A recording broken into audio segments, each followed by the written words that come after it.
RMC, Charles Matin.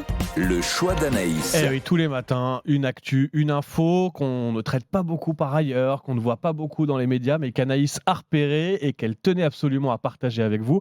Ce matin, Anaïs, tu as choisi de t'intéresser à ce sondage. À 2 jours du second tour de l'élection présidentielle, certains Français pensent que l'élection pourrait être truquée. 14% partagent cette croyance selon un sondage IFOP qui vient d'être publié. Il faut dire que même certains candidats ont propagé cette fake news à l'image de Nicolas Dupont-Aignan il y a moins d'un mois sur RTL. Écoutez. Cette élection est truquée de A à Z. Alors pourquoi ? Les parrainages, inégalité profonde. Les temps de parole, l'équité, c'était l'inégalité. Troisième point, l'inégalité de financement.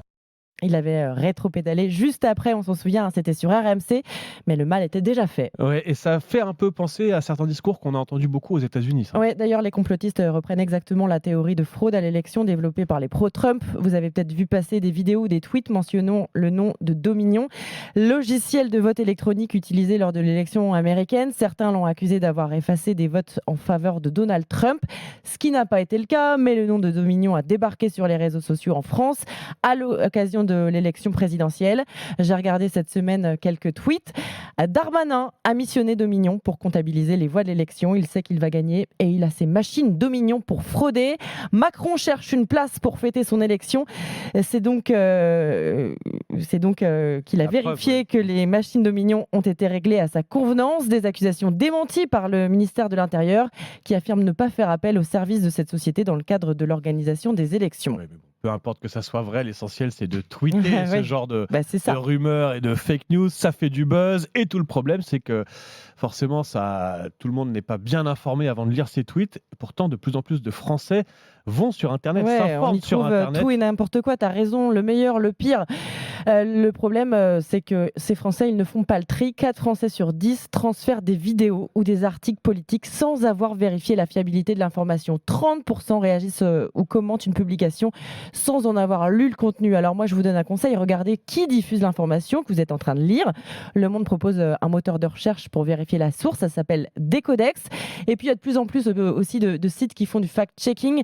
Les décodeurs du Monde, Fake Off de 20 minutes, c'est pas ce qui manque, on va dire aujourd'hui, de plus en plus de médias le proposent. Alors allez-y, informez-vous, mais surtout, ne faites pas confiance à tout le monde. Aie confiance, crois en moi.